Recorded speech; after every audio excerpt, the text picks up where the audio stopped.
And welcome. The backbone of it is that Uganda's economy withered successive shocks in 2022 alone, with the GDP growth expected to recover to 5.7% during the present financial year 2023-2024.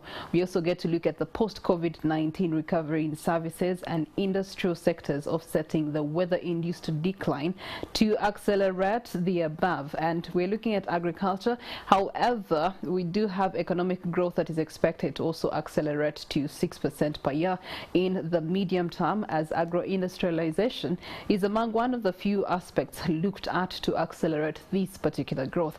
In relation to this, we do have the Uganda-South Africa summit that is upcoming, which is also staging itself and positioning itself and nationals on both sides to ensure that we tap into a better economic environment. Now, to have this discussion with me, I'm joined by the Executive Director and the Chief Financial Officer with DFCU Bank, and that is Kiiza. You're most welcome. Thank you, Priscilla. Good morning, viewers. Okay, we would like to start by first understanding tourism was one of those sectors that was booming before COVID-19. Post-COVID-19, it's struggling to go back to a place where it can comfortably finance the treasury of Uganda. When we talk about financing and tourism in post-COVID-19 recovery era, what does that look like? Thank you, Priscilla. When you look at tourism, as you said, pre-COVID-19, it struggled.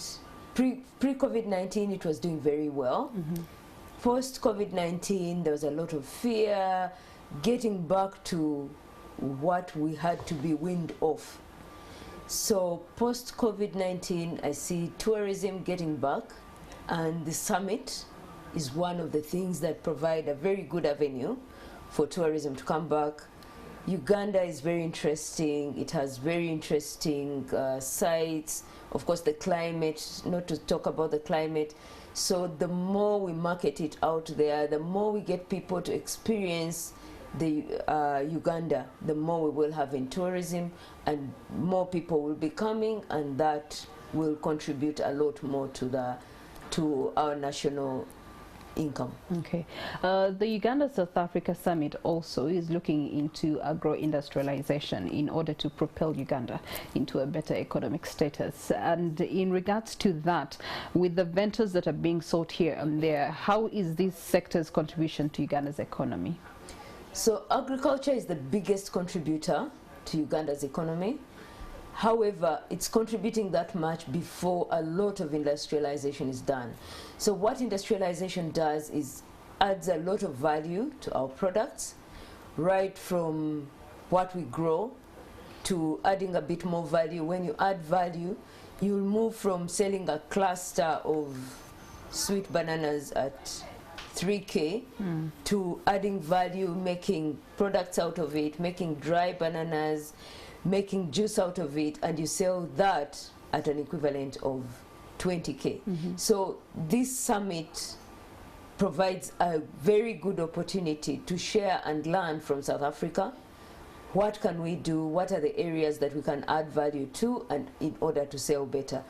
Of course, once you look at the South African market, you're looking at the entire block of Southern Africa. So if we're able to sell all our products there with value added, and when we've added value to them and they're no longer perishable, we'll get a lot more value out of that. Okay. Kat, there's this phrase that has been disturbing me a lot. Agriculture is the backbone of Uganda. As a bank, how are you positioning yourselves to rephrase it to agriculture is the front bone of Uganda, especially towards the Uganda-South Africa summit? Very good question, Priscilla. Thank you. So as DFCU, one, we are a local bank. We actually understand Uganda. We understand agriculture in Uganda. So as we move to add value and get agriculture to be more at the forefront, we're looking at how much can we industrialize. We have partners that have gone at this before, partners like Rabobank that are very strong on agriculture. So together with them, we've developed very good propositions to support the agri-businesses in terms of how they get to industrialize and get to add more value as we sell to South Africa. So as a bank, we have a lot of products and we support the entire value chain from growth to the end, when we actually sell it to the market, to the export, and that side of it. Yes. Okay, and the hope is that you'll be responding to the President's echo of value addition. Now, speaking of value addition, I know that the conference is majorly going to also be focusing on agro-industrialization. So as the conference, in what aspects is it hoping to actually address this particular issue? And that's on both sides. And as a partner in this whole summit, how are you positioning yourselves to aid those objectives? So DFCU has partnered with MTN and other partners to host this summit, to actually bring this summit to light, to support the President's plea.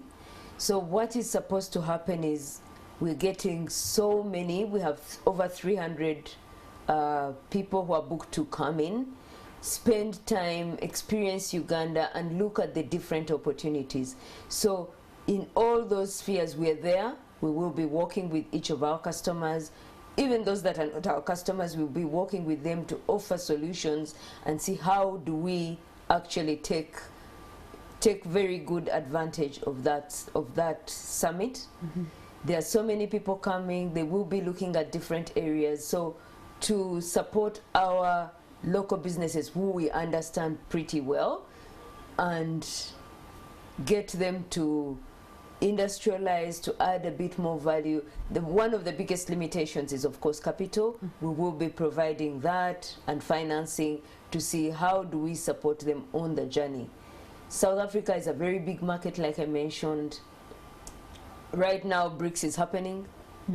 That means even through South Africa, if we can get our products to that level, to that quality, then you can tap into the other southern. Okay.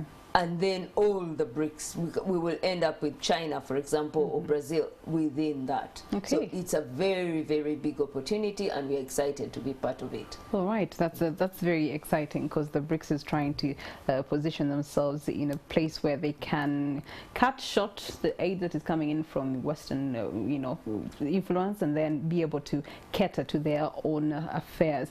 In conclusion, what are the expectations should Ugandans await with the Uganda-South Africa summit, and when will it be happening?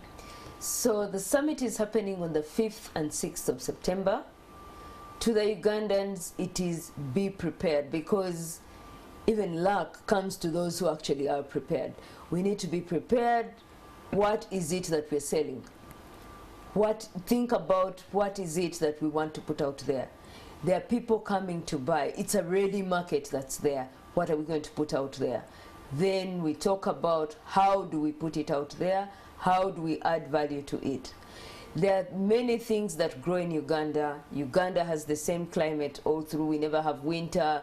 We just have a dry season and a wet season, but the extremes are not there. So there are so many of those things that we grow here.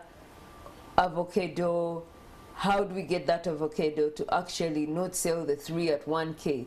But add value to it, get some oil out of it, and we export it. Some skincare products, because that's trending a lot. Yes. And as well, so much for South Africa. You do have for Ugandans who live here and go start making Bizigo in South Africa and bring it back home to sell. We actually have many, especially under the Rising Women program. We have quite a number of women that have ventured into the cosmetics side.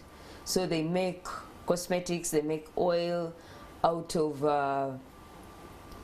the avocado. Yeah.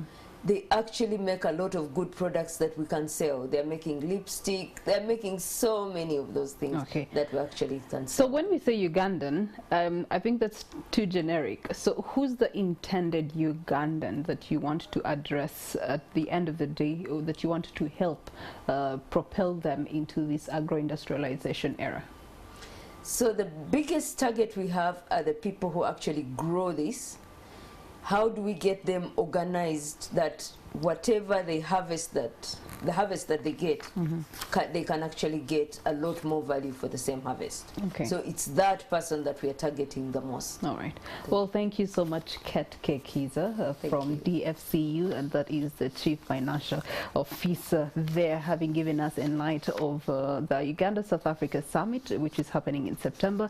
You can check it out on the websites and across social media platforms on DFCU and MTN to be able to get more information and see how you can strategically position yourself to benefit. As we close morning at NTV, we do have a birthday baby in the house, and happy birthday to Aituk Mary Okurut. You are one of a kind and deserve everything this special day brings to you. Cheers to you as you make another trip around the world. Keep shining. This message is coming in from Max.